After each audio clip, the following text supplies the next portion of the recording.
Thank you. We're going to have some good Christmas music on Christmas. Yeah, man. You know, it's funny, I didn't realize you were singing that today. That about 25, 30 years ago, I was coming out of a real tough time, working my way out of a real tough time in my life. And that song was my mantra for probably about 2 years. I just kept that going in my mind for about 2 years. So thank you. It's a great song. And of course, those of us who lived in Portland and Seattle, that's our theme song all year round. You know, looking forward to that bright, sunshiny day. There's only one. You know, you got to be there for it. You know. But thank you very much. So happy solstice. Yeah. And I have to start off with the same apology I did at first service. I'm the only platform person today who's not wearing red. And I apologize. I didn't get the memo. Mary got it. Damien has it. Sylvia has it. Anyway, but I'm here, blue, and happy. So we've been talking about festivals of light all this month. We started off with looking at Bodhi Day, the celebration of the enlightenment of the Buddha. And then last week we looked at Hanukkah, which is the festival of lights, literally. Today we're looking at the winter solstice, which is of course, the shortest day and longest night of the year. I'll get it right. That we're doing and celebrating that. And it's a wonderful time in which we remember the return of light. And this is the oldest, most ancient of the festivals that we've ever, on Earth. All the others came much later. But people, as the reading said, since people have been paying attention to the sky and to the movement of the stars and the sun, people have been honoring this time and remembering that the light returns, because it's kind of hard sometimes to remember with the darkness all around us. You ever experienced that? Yeah. Physically and metaphorically? But whereas the other weeks we've been celebrating the light, today we're going to do something different. We're going to celebrate the dark. Because my talk today is, don't be afraid of the dark. First Genesis, the very first thing that God creates is light. Let there be light. Which means that prior to light, there was the primordial nature of the divine, which was dark, or something that was not light. So the primordial nature of the divine is that darkness. It's not something to fear. It's not something to be afraid of. So we're going to take a look at that today. You know, we in our culture, we tend to not like this time of year as far as the darkness. We tend to overachieve. Just look at any shopping mall. We tend to avoid by staying home. That's the bah humbug, folks. I'm going to pull the covers over my head and avoid this whole season, and not even think about it until spring comes. We tend to medicate. And we as a culture don't like darkness. We as a teaching, this movement, this religious science thing that we do, sometimes is known as the light and the happy, joy, it's our teaching. I've known people who don't show up at a church because something's not going well in their lives. And so I'll come back when it gets straightened out. I'll be okay then. Because they're so afraid to show up when something's amiss. And then of course every once in a while somebody will come up and judge them. Ooh, when your consciousness created that.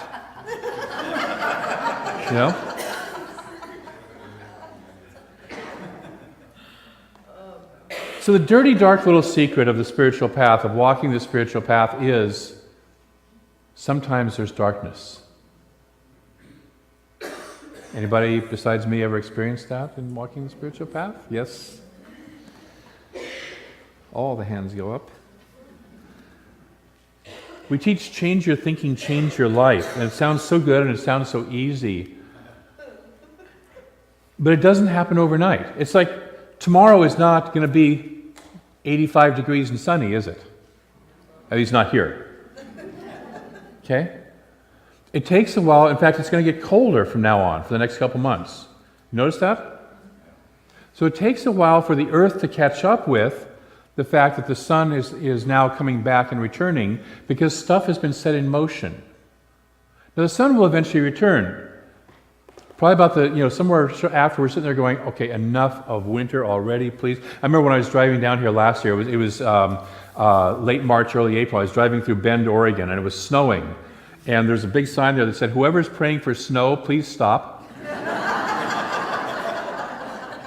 The skiers loved it, but nobody else. They were done. They were done with it. And so it takes a little while, just like it takes a little while in our thinking. When we start to change our thinking, sometimes we sit there and go, well, I changed my thinking yesterday and nothing new happened today. Okay? It takes a little bit of a while. It takes a little bit of time for that to impact, for that to flow into the place. And in the meantime, we get to live in and walk in the darkness. A friend of mine, a teacher of mine, used to say that whenever we go for the light, whenever we go for the highest quality that we can, it brings up everything unlike itself for the purpose of healing and release. So if I go for love, it brings up everything within me that is not loving. But the good news is, it's for the purpose of healing and out of here, release. Okay? So it's not in case of, sometimes it's like, you go for what you want, something comes up, and you say, well, I guess the universe doesn't want me to have that. No, the universe doesn't care. Its agenda, its only agenda for you, according to Ernest Holmes, is freedom. Okay? That's your only agenda. Are we good with that? Yeah. Okay, we're good with that. That's our only agenda. That's the only agenda the universe has for us is our complete freedom and liberation. And Ernest again says we're all going to get there. Sooner or later, we're all going to get there. I say, well, if sooner or later I'm going to get there, let's do it today. I'm for the sooner part of it rather than the later part of it. Okay? But when we go for what we want, the darkness within us that needs to be released bubbles up so it can move out. But we do have to work our way through it, and that's working our way through the darkness. So when we encounter a dark time in our lives, we don't sit there and go, oh, what was I thinking in my consciousness? That might be a little bit helpful, but does the earth have a thinking problem? Does the earth have a consciousness problem that it gets dark? No. Like, you notice every 24 hours there's some darkness? And then, kind of does that half a year? Did Jesus or the Buddha have a thinking problem that they encountered some challenges in their lives? No? Guess what? You don't either. But it's good to know to not be afraid of the dark. There's 3 reasons why you may be going through darkness. Number 1, something's trying to grow. Gestation period. Right now, if you're a gardener, you're planting some of the seeds and some of the bulbs for the springtime. They're not going to grow tomorrow, are they? The tulips are not going to come up tomorrow. Even though this is California and it's warm. I mean, there's still roses out there. I've got roses. We got roses in the backyard here, in our bushes. But the tulips take some time. So there's a gestation period. There's a growth period. So we have something, when we start to plant seeds in our life, we have a growing process that is starting to happen. And I want to read you a wonderful quote. This was the quote from today's reading out of the winter solstice. This comes from Joseph Campbell. When we talk about settling the world's problems, we're barking up the wrong tree. The world is perfect. It's a mess. It has always been a mess. We're not going to change it. Our job is to straighten out our own lives. There was a farm agent who was out visiting a farmer one time. Farmer had this beautiful big spread. And the farm agent said, God has really blessed you. This place is so beautiful. How blessed you are. And the old farmer kind of leaned back and he says, yep, I am blessed, and I appreciate that, and God has blessed me. But you should have seen the place when he had it to himself.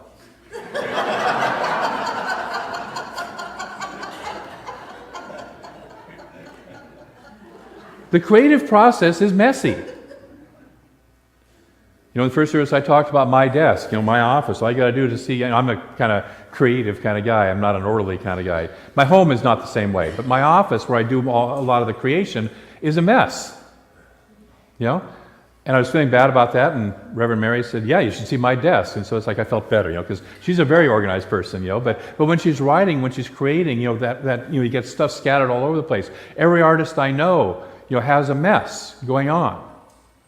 And it goes through this dark night where, you're sitting there, if you're a writer or a musician, you're going through that blank piece of paper, and you look at the blank piece of paper, and it looks back at you and screams at you, doesn't it? Yeah. You got nothing to say. So we go through this dark night, we go through this process, we plant some seeds, and the first thing that happens is stuff goes wrong. I used to love it when I was in foundations class as a teaching assistant up in Seattle. The practitioners would sit in the back, and about week 2, somebody would stand up and say, I want a new job in my life. People start declaring, they start to get their vision, they start to get a little bit more, they could have more than what they'd had. About week 2, I want a new job in my life, I want a new relationship, I want a better relationship than I already have, whatever it was. About week 4 or 5, they sat there and go, I just got fired from my job. And they're crying, and they're in grief and tears, and we're in the back, the practitioners, sitting there going, yeah, good, that's a great thing. It's the start of something new. We have to walk through the darkness. If we plant a seed, you've got to go through the process of letting something grow. And so that's the first darkness that we have to look at, is the gestation. It's messy. Are we willing to be messy? Are we willing to have our lives look a little messy? To let something grow within them? A couple of you said yes, and the rest of you are not too sure right now, are you?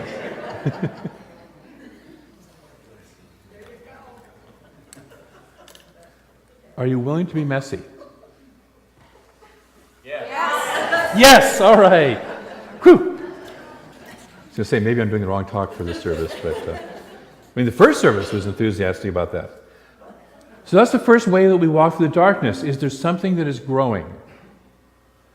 And we allow it to have its way with us. We allow that seed to grow within us. We allow that idea, we allow that whatever it is, spiritual idea to grow within us.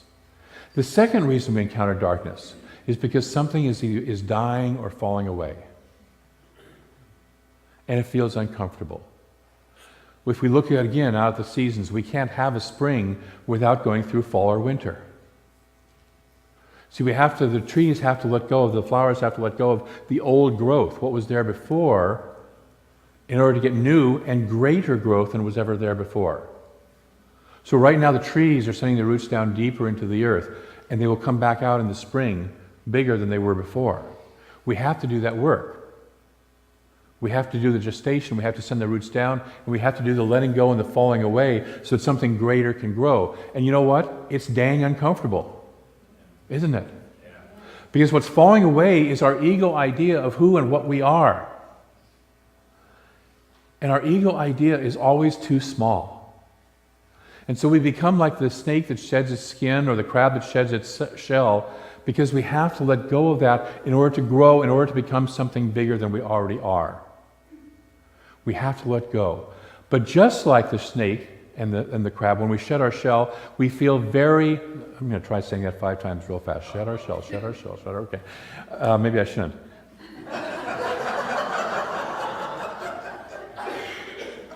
We become very vulnerable when we let go. If you're one of those little animals, that's where you can be eaten. And sometimes that's what it feels like, is if I let go of my shell, of my ego, of my perfect life, that I know exactly how it all works. I've got my routine down. I know I wake up in the morning, I have my cup of coffee first. I'm a procaffeinator.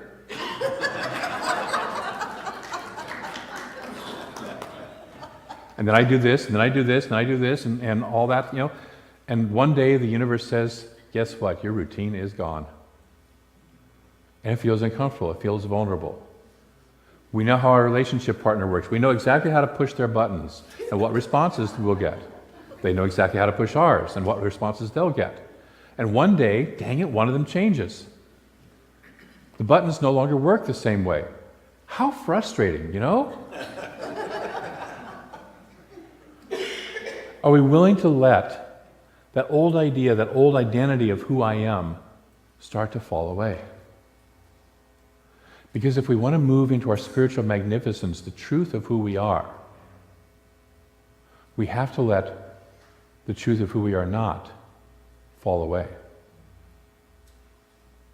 Or the lie of who we thought we were fall away. So are you willing to be vulnerable? Yes. Thank you. willing to let that fall away, to grow into something more, to go through the discomfort of not knowing who I am for a while. See, so often we have, people have a job. We guys tend to identify oftentimes with our job. I am an engineer. I am a carpenter. I am a whatever it is. And all of a sudden we lose that job. And guess what? We lose not only the income, but we lose our sense of identity. Who am I? Okay? Women can go through this with I'm a mother, and all of a sudden the kids grow up and go to college and it's like, wait a minute, who the heck am I now?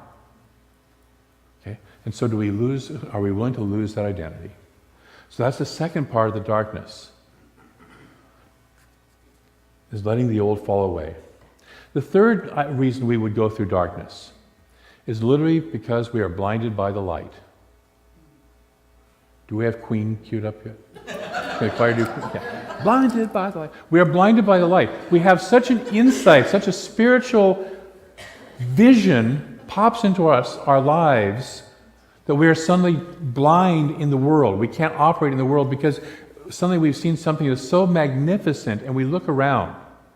We may go on a retreat. I was talking to somebody at the first service who went on a Peru trip and had a life-changing moment. And when you come back from something like that, you sit there and you look around at your routine and go, this doesn't fit anymore. I don't fit here anymore. I am no longer the person who walked away. I'm going to go see the last of the Hobbit movies this afternoon. And I love the first episode, the first of the movies, where Bilbo is talking to Gandalf the Wizard, and Gandalf is inviting him on an adventure. And of course, Bilbo wants nothing to do with adventure. Hobbits are nice, safe little creatures, everything's smooth. You know people like that. Everything stays the same. We want no adventures, good food, good bed to sleep in and all that stuff. And he finally starts to open up to the idea of the adventure. He says, can you guarantee that I come back, that I will come back to this adventure? Gandalf looks at him and says, no, I can't. And he says, and if you do, you won't be the same person. We get blinded by the light. The philosopher Plato had a model called Plato's Cave. How many people are familiar with that, Plato's Cave? Good. That's about 3 more than the first service. The idea of Plato's Cave is that we live in a cave in consciousness. Most people are living in a cave watching the shadow play on the wall. And behind them are a group of people with a fire behind them and manipulating cardboard shapes, cardboard cutouts around, or not cardboard, but wooden in his case, cutouts around, and we're watching the shadows and mistaking the shadows for reality. Eventually we start to wake up, if we grow in consciousness, and we turn around to become aware of the people behind us and the manipulation. We start to see through the illusion.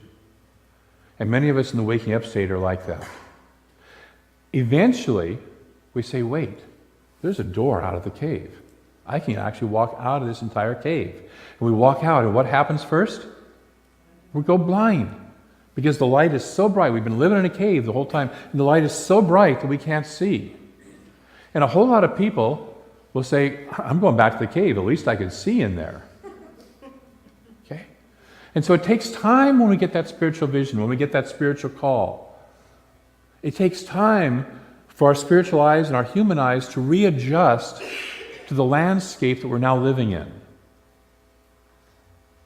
And we're temporarily blinded by that process. Some of you have experienced that. You've had this moment in your lives.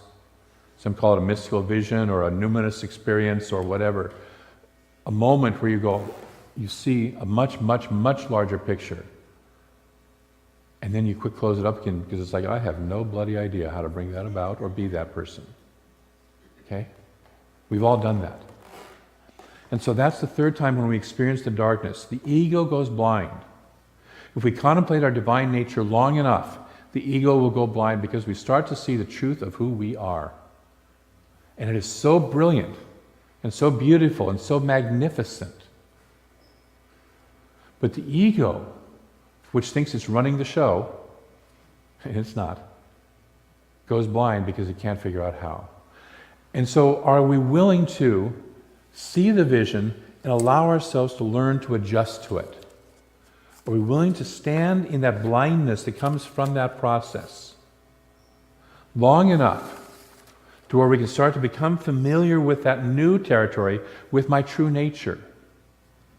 Are you willing to see that true nature and look at it long enough to let your consciousness eyes adjust to it? How magnificent you are. Thank you, Luke.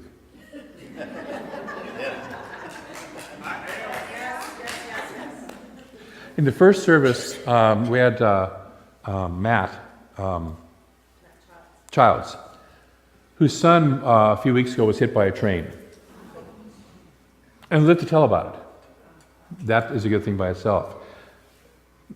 Matt contacted me through Ronnie and asked that we have not only the ministers and practitioners pray for him, but to send out a message to the whole congregation. So some of you may have seen the email that I sent out asking you to pray for him. And they said basically his face was totally destroyed and was going to have to be totally rebuilt. And we started praying. Because that's not really something that I wanted to see for the poor young man. For that young man. He's not a poor young man, just that young man. And so what happened was, Matt just told me at the first service, was when they finally, a little while later diagnosed him, they said, well, let's see, his nose is broken, he's got a couple of hairline fractures in his cheekbones, but that's it.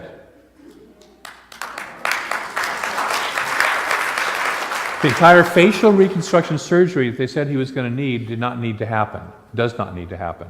They got to reset his nose and let everything else kind of settle down, but that was it. That's the power of prayer. That's the power of our consciousness applied into a situation. I've watched people in consciousness heal broken bones, cure diseases, shift all sorts of stuff. That's the magnificence of who you are. Not the person sitting next to you, or me, or Reverend Mary, or one of the practitioners. That's magnificence of who you, the person sitting in your chair, occupying your shoes. That's who you are. You're that magnificent and that powerful. Breathe. Take it in. And when we start to see that, we get blinded by that light, because our ego wants to say, oh, no, not me. I'm just a little old whatever. So this week, it's a busy week, I know. But I'm going to invite you to do three things. And the biggest one overall, don't be afraid of the dark. Don't be afraid of the dark. John of the Cross, who wrote the book called on Dark Nights of the Soul, literally called The Dark Night of the Soul, said there's three things to do when you encounter a dark night of the soul. Number one, if you can get out of it, if you can avoid it in any way, shape, or form, do so. That's pretty smart, right? Yeah. If you don't have to go through that dark, messy, nasty phase, don't. But if you do, surrender to it. And there's a good reason for saying that advice of do everything you can to stay out of it. Because if you don't, once you get into it, you'll sit there and start analyzing, well, I could have done more, and I could have done more, and you won't really be fully into it. You'll be on the threshold, and you'll never come across. Because you'll be sitting there going, I shoulda, I coulda, I wish I woulda. It's only when you've tapped out everything that you know how to do, and you finally say, I got nothing left, that you will fully start to move into the dark night of the soul. And the dark night of the soul is where your soul takes over and you start to grow. Okay? So when you feel at that edge, when you're sitting there going, it's like, God, I have not a thing left. I have no effing idea what to do next. Okay? How many of you hit that point in your life at some point in time? I certainly have. Okay? When you're at that point, you get to surrender, and that's where you enter the dark night of the soul, which is the growth period. And then it's surrender into it. And the third thing he says is, once you've surrendered into it, once you're going through it, when you're starting to come out the other side, there's this tendency to want to take your time in coming out. Because you want to get all of the lessons that it has to give you. Because here's the thing, if you don't get all the lessons, guess what? But most of us try to bring ourselves out too fast, or somebody else talks us into it. Have you ever been through a period of grief and somebody says, well, aren't you done with that yet?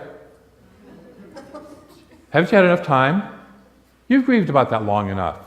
You've been angry at that person long enough. Anybody besides me ever have that? When I was going through my divorce, I had friends who, just a couple months later were sitting there going, well, just let it go, David. You're a minister. Just let it go. People come into your lives for a reason, in a season, and just let it go, And I wanted to just punch him. Just punch him.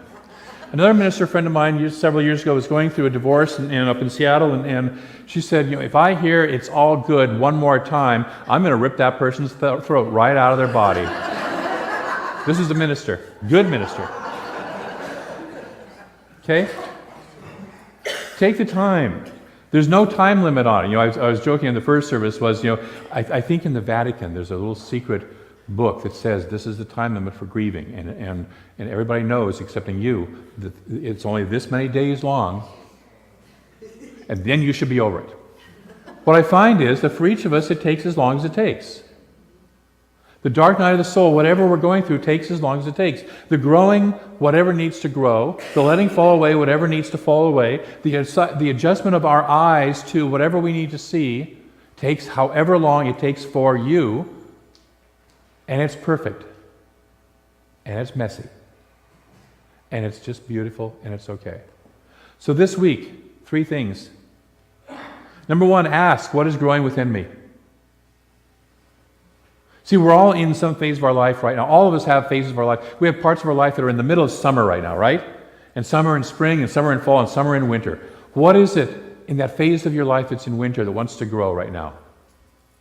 What wants to grow through me, and am I willing to go through the growth process and let it happen? Yeah. Thank you. Number 2, what is falling away and dying in my life? And am I willing to let it go? Yes. Some of us hang on with, finger marks, you'll pry my cold, dead fingers off of this. Okay? Let it go. Let it go. And gain the freedom. And number 3, am I willing to see my radiant magnificence? Yeah. Am I willing to see who I truly am? The radiant, beautiful, Christ consciousness, Buddha consciousness being of light that I truly am. Even if it blinds my ego self for a while.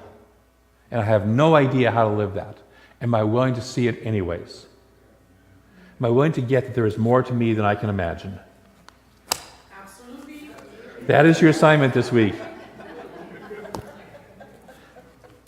I'm going to close with a little phrase from here, and then we'll do a prayer. This comes out of today's Science of Mind magazine reading. It's a wonderful piece of prose by William Edelman. This season reminds me of spiritual insights that are a truth of truth and that touch the depths of my being, my existence, more profoundly than any truth of facts. The season is a truth of truth, not a truth of facts. This solstice season is poetry, and you are a part of the poem. May the poetry of life fill your hours and days. That is my wish for you. And that is my wish for you this season, is that you let the poetry of this time of year, and you let the poetry of life itself fill your hours and days. To take time out of the busyness. Yes, we have family, and we have got gifts, and we got all that stuff. Take some time out of the busyness to be still and to experience that beauty of who you are. Don't be afraid of the dark. Let's pray. And so I know that there is one infinite presence, whole, perfect, and complete exactly as it is. Beautiful in its creation, all of its creation, every detail of its creation.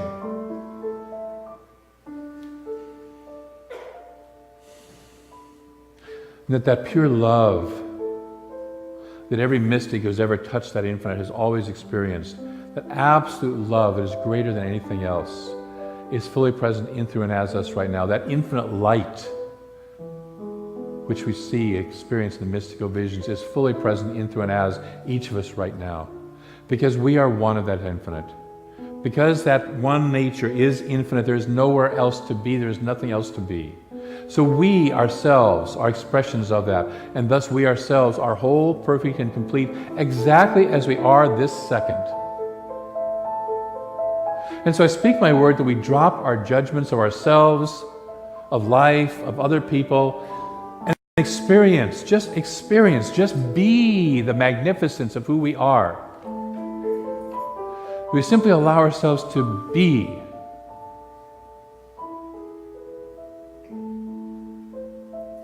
And that is enough. Our beingness, our presence alone is enough. We are God enough right now. And so as we take that in, as we breathe that in, as we say yes to that, I move into gratitude, knowing the power of the blessing of that within each of our lives. And so as we open up and say yes to this light, say yes to this love, say yes to this brilliance of who we are, that we are a blessing, that we are a light unto the world ourselves. And for all this, I give so much thanks. And for the Spirit that moves within it, and as each of us, I give thanks. I release this word into a law that moves it into form and experience in each of our lives and blesses this world, blesses this whole world as a result of that. So we ourselves are beacons of light. We ourselves are centers for spiritual living. We ourselves are the Christ consciousness and the light being born anew, right here, right now. And so it is. Thank you.